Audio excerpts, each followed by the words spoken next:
When I'm here, they all wanna see me like this. No matter what I am going. Welcome to MeFirst. Please comment, rate, and subscribe before you exit this video. For this interview, we have a woman that is a true icon in the pantheon of great women, an extraordinary pastor, wife, mother, and outstanding recording artist. I'm sure you will be intrigued as she speaks of the many experiences she has faced in her life, including the fact that she is a walking miracle, and be inspired to know you are not alone in whatever challenges you face because God has made you an overcomer.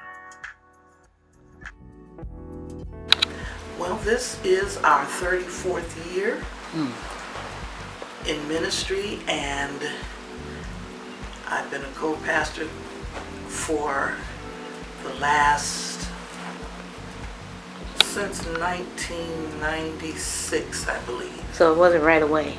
Not right away. What was that like, that transition? It was basically an easy transition for me because I was always a worker. So basically, when the Lord calls you to do something, you're walking in it before you even someone decides to say, this is who she is. You've already been doing it. And so it was an easy transition in that nothing really changed other than they would now call me co-pastor. Right. Because I was always working. Was Pastor preaching when you met him? No, he was unsaved. Okay. And I guess I want to say I was unsaved too.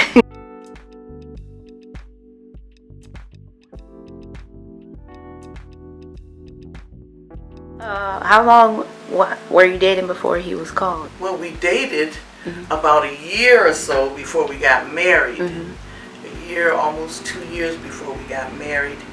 And then we went to church, of course, after getting married. I was now living in Connecticut and going to Holy Trinity Church of God in Christ on Worcester Street.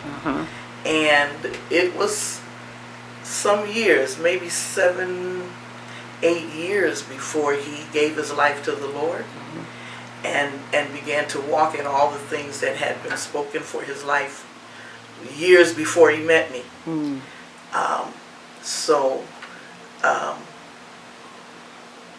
We dated, got married, he got saved, I got saved before him, and the rest, we go from there to up to this present time of 34 years. So someone was already pastoring the church before? Bishop O Jefferson was the pastor at that time, and that is Pastor Powell's uncle. Okay. And so he wandered in and out the church, as he said, getting saved 100 times, like we all do. Right. And then he gave his life to the Lord, and has been working in ministry ever since. And so how did you meet him? At Holy Temple Church in Springfield, Massachusetts, on a Sunday afternoon musical. Okay. And when I say met him, well, I'll say that's where he saw me. I was there at the concert because someone asked me to stay for that service, and I left that service that night, and he was wondering where did that particular young lady go. And he asked around for me, and the next day, so I actually didn't meet him physically till the next day, somebody brought him to my job. Wow. And introduced me to him. Wow. And we've been at it ever since. Wow. You didn't think he was a stalker, did you? I didn't know what was going on when they told me I had a guest up front and that I needed to come. And I went up front, and it was him. Wow. He had one of the musicians that was at the service to bring me to that young lady's job. I want to meet her. Wow. So that's how we met. And you've been married now for how long? This coming November will be 47 years. Wow. You have 3 sons. 3 sons. Tell us what it was like, those 3 sons, boys. raising 3 sons in the house. I call it the BVD house because I was the only woman. I was not good at braiding hair or doing any of those things. Right. So we didn't go through any of those changes in my house. They just had to get haircuts and we went on. Yep. But the Lord instilled everything that God was putting in us. We put it in our children, and especially the music. And Pastor Hubert took a lot of time with them as youngsters and introduced each of them to different phases of music. Mm. They have those things in them even up till today, and they still come together and sit around and discuss and listen to and take apart music and put it back together. God has blessed their music ministry and their word ministry tremendously.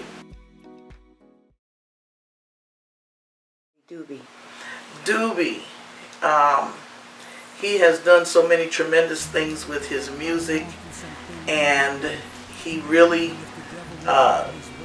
just absorbed so much of his dad, and he has come to the place where he basically does music in his own studio like his dad, produces many of his own products like his dad did, and then came upon the time when labels would begin to receive him on their labels, and he's doing many great things with his music.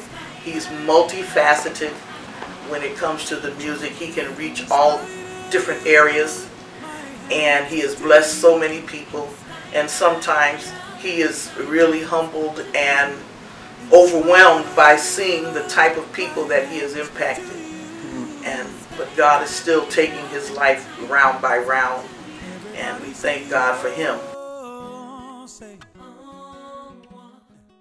Billy, he went into the same kind of mode. He does not express himself instrumentally as much as Dubi and Kevin, but he has stretched out to do his musical projects, and his ministry takes on a whole different turn from what Dubi Powell does, but he has a tremendous anointing, and he is a great preacher, and so he is taking both of those gifts and taking them on the road wherever God allows him to be invited. His music has been a blessing, and I know that there's many more levels that's going to come from his music as well. And Kevin. Kevin, we call him Mr. Congeniality, because if we need to send someone to talk on behalf of the family or say something or make sure that we're represented, Deacon Kevin Powell will go. And we thank God that even instrumentally, musically, he took on the same outlook that his dad put in him, letting him listen to music and just taking on the music. And because we kept them in the music arena and in the church atmosphere, you know, if we went to church, they knew they were going to church. It was just a church house. Amen. And we brought them. It is no strange thing to us that it is embedded in them. And Kevin is, if he can go, I like to say to people, if he can go play for a chicken plucking, if he can help out, he's going to come and help you. Yes. Any way that he can in the midst of your service. He loves people, and he travels with me in missions, and the people love him overseas as well. Mm-hmm. All of them have had a chance to travel with me overseas, but because his schedule is a lot freer than his brother's, he travels with me the most. Mm-hmm. But he has a lot of music down in him. He has not yet started to embellish his singing, but every once in a while he reminds us that he can sing too. So we thank God for all of that, the music that is instilled down in him as well. And your grandchildren, how many grandchildren do you have? 6 grandchildren. Okay. And they all love music. Yep. They are all very talented singers, musicians, and love church. And it remains to be seen all of the things that will come forth out of them, but everybody has their own uniqueness. And so we're thanking God for that. Yeah. Well, actually, he was in church working. He went through the phases. He was the minister of music. He was made a minister, made an elder. And then as we were all working in ministry and preaching in the New Year's revival and going forth, Pastor Bishop Jefferson passed away. And so anybody who knows anything about church life, you know that was a season for us. And it just started from there that there were ones that they would consider. And then there was a day when the bishop came from Church of God in Christ, one of our regional bishops, and just asked questions around the church of all the ministers. And he said to him, who are you? And he said, I'm Elder Powell. I'm Bishop Jefferson's nephew. He said, do you want to pastor this church? And he said, well, I never really thought about it, but I would not run from it if that's what the Lord wanted me to do. Mm-hmm. And from there, you know, we don't have time to tell the whole story. Yeah. But from there, step by step, the process began, and it became apparent that this is something that might happen. Mm-hmm. And God took his time to do what he did because he had to prepare both of us. Right. He had to prepare us for what was going to come. Mm-hmm. And when it was all said and done, he was made the pastor, and he just continued to work. He was already working, you know, as I said before, when God is going to have you do something, you're basically already walking in it, just until the time that God says come forward, right, and do what you do. Do you feel like you were groomed for it? Well, I feel like the Lord started getting me ready to understand you're going to step into something now. It's going to be a little different.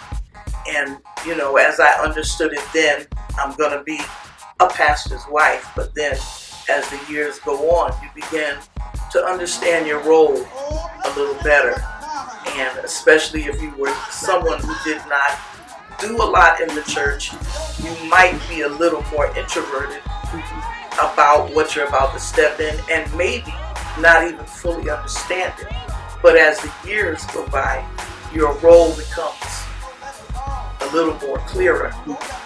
Even though every first lady, every married couple that walks into pastorate, the role for the woman will not be the same everywhere. Some are just right for being a co-pastor, and some are to just handle the role that they handle, taking care of the man of God, taking care of the children, and, you know, handling different aspects and blossoming different aspects. And maybe down the road, there would come a time when they would blossom into that person that would become a co-pastor. But every role of every first lady is not the same. But it is a process of understanding and being able to deal with people.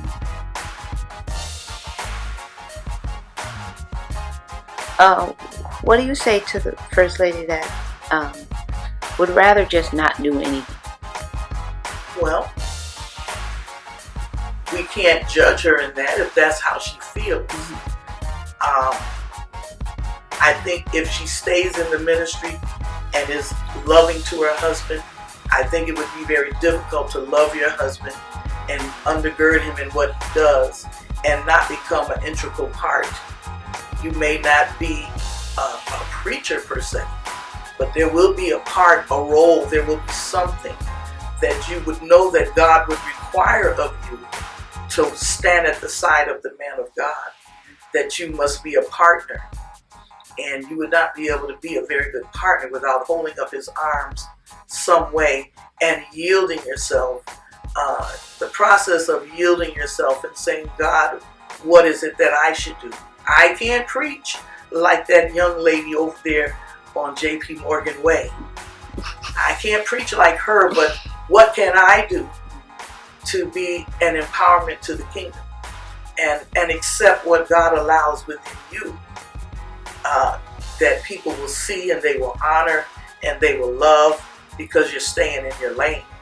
So we have to understand that being a pastor's wife still means you have to stay in your lane, because the lane that God puts you in may not be the lane that he would put somebody else in. Would you say, is it safe to say then your first ministry is always your husband? Yes. Of course, we have to take care of our husband, because we can't send a broke down husband to the church to take care of the people. We can't send a raggedy husband to the church to take care of the people. So that's why we wear so many hats as women of God, especially as preachers' wives, pastors' wives. We wear a lot of hats. And taking care of your husband is very important, because the church can't run well when the pastor is not being taken care of. Well, if they're not in the women's department, they still need to be an example. And like I said, if you are someone who doesn't feel like maybe I'm not groomed to everybody, you certainly should be an example to the women, that they should look at you and say, you know, there's something they like to say, when I grow up, I want to be like you, or I want to be like you. There should be something. There should be some type of model example, even if it's no more than, she doesn't say much, she don't cause trouble, she's a sweet person, she's a wonderful woman. Those are good attributes. And if they can't say, you know, she handled that women's conference and she even preached when she had to, they ought to be able to say that you're a good example. The mission work began out of a need for a group of people that I knew. A young lady was a member of our church. She moved to Baltimore and was in a church that had a lot of Africans. And when they were putting together a crusade while their country was in war, they hired, invited, I'm not sure the word I want to use, preachers from that area to go. And when the war started, they decided they didn't want to go. And the young lady said to them, I think I know somebody that will go, but she is back in Connecticut. And they came here to the ministry. They sat down with me and Pastor Hubert. They explained to us about the crusade and what they needed to be done, and that they no longer had any preachers in their area who would do it because they had seen about the war on television, and asked if we would go. They asked for both of us to go, and Pastor Hubert was not minded to go at that time, but he said, if she wants to go, she is welcome, she can go. And from that, I made my decision to go. It has been 14 years. Wow.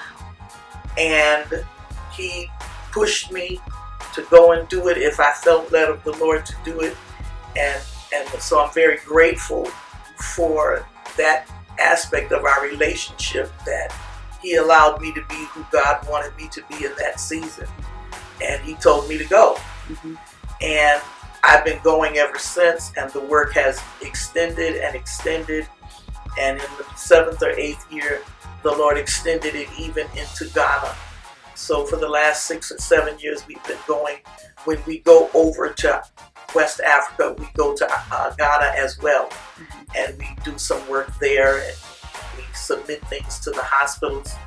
And we are enjoying the work. And we just thank God for the freedom to go. My husband sanctioned it and pushes me a lot in ministry. Sometimes I think he's pushing me more than I plan to be, but I'm going to do whatever the Lord wants me to do in this season. So I'm very happy for the international work, and we had that experience starting with our pastor, because we also have those 23 years of traveling to Japan. And so thank God for the international ministry. The first time we were nervous because there was war, and the people who invited me, they were thinking that I would change at any moment and say I'm not going to do it. And we landed there, and there were tanks and soldiers on every corner.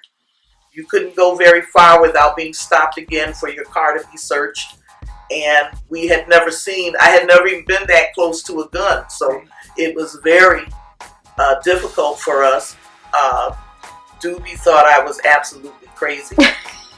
And he wanted to know what I had gotten them into. And but as the days went on, we made the adjustment, and I went to church. I mean, I just didn't even think about the danger or anything. I just said, what time do we go to church? And we would go to church, and I would do what I do when I'm here. And the Lord honored it. And as the years go on, now you go there, you don't see those type of things on the street, and you see that the country has evolved, and people, their churches are thriving. It's a wonderful experience, and we're doing a lot of work with the hospitals. And so that fear has evaporated to a degree, but when it is election time in those areas, that is the more critical, more intensified time, more stressful time. But there's 1 or 2 years out of the 15 years, there's been 1 or 2 years that we didn't go because they thought maybe with all the tension we would wait. The services are very high. You will hear many preachers who travel to Ivory Coast or to different parts of Africa talk about the thrust and how they seek God in their services. And, very good experience, very nice churches, and never really have I gone that, there's a few pastors there that I've had a relationship with the whole 15 years, but I'm always being introduced to new pastors who always welcome us back, and we thank God for that. And the work that we're doing there with the various hospitals, we are working with 4 different hospitals there and 1 hospital in Ghana. And so there's 1 year when I said to them, we got to make sure that we keep church in the picture, because we had gone around and done so much work at the hospitals and we weren't going to church. And I was like, what night we going to church? And they would only look to go to church on Sundays. And I told them, I preach too, so I don't want to just do the hospital work. I want to make sure that we are in church. Right. And so they keep my church schedule and my other schedule kind of alternate, because they realize that I want to be multi-purpose when I'm there. I don't want to just do one thing. So we go to some services, we teach Bible study, we go and sing. On Sundays we usually are at 2 churches, and in between all the other things we do. And Deacon Powell, Deacon Kevin will do musician workshops. He will do different things with musicians. Sometimes, this last time we went and did a television show, and just several things that is added on our schedule when we're there. We do a host of things just to make sure that we're well-rounded and that our time there is spent wisely. So how important, because you have a lot going on, you're also a singer in your own right. Sometimes. When they throw me up. So how important is it to establish yourself when because a lot of times we're in the shadow of our husbands. How important is it to just be you? establish who you are? Well, I was singing when I met him, but I never thought of it in a way of, okay, I've got to make sure I get myself out there. When we came together, when we got married, whatever singing he was doing, if there was a background to be done, I jumped in there, or if it was something that he didn't need me, that I was on the sideline cheering. I just felt like we were going to do what we did together as singers, and there was always a place for me to sing a line or holler something, and I appreciated, being able to be a part. I recognized when God was doing something very special for him, and that's what we all got behind and made happen. And if he did an album, there was a song for me, a song for Pinky, a song for Ivan. There was something for all of us to do. And as time went on, our songs turned to sermons, and we all, were doing ministry. Brother Ivan and the others kept on singing, but for Pastor Hubert and myself, our songs turned a lot into sermons. And then there was a day that came when he called the boys together and said, we're going to do an album on Mom. And that was really in the season when I felt like I don't sing much anymore and I'm not worried. And now they're pulling me out to do an album.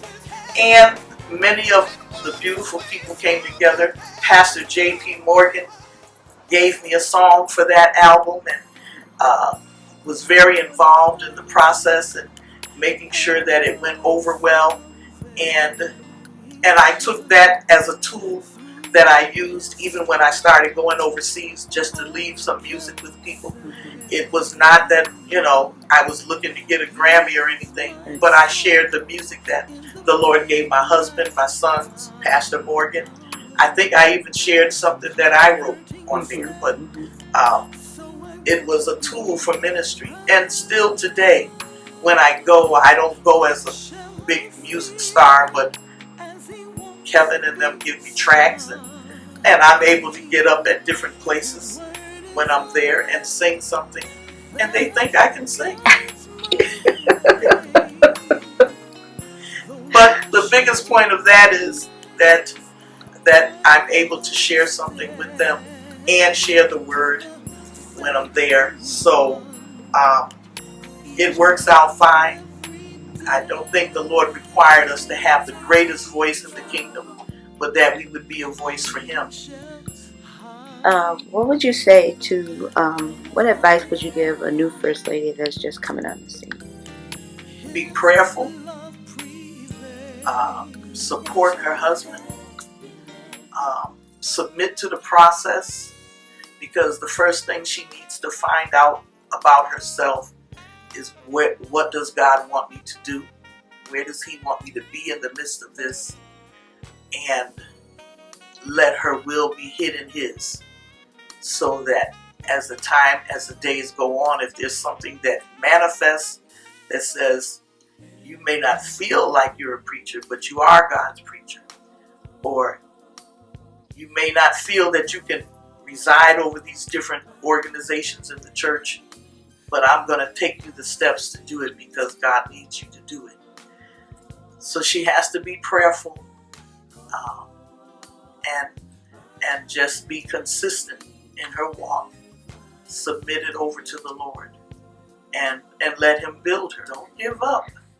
There's no time for giving up, because if you give up, you're not just giving up walking away from being in the church, pastor's wife. You're giving up on yourself. So you have to really stay bound up with the Lord, that even when you feel like giving up, you may have to get quiet, but you don't have to give up. Because in your quietness, that's when God will begin to show you what it is you need to do. In your quietness, he can show you where the issue is. Because when we're talking a little too much, then we miss some things that God may be wanting us to hear.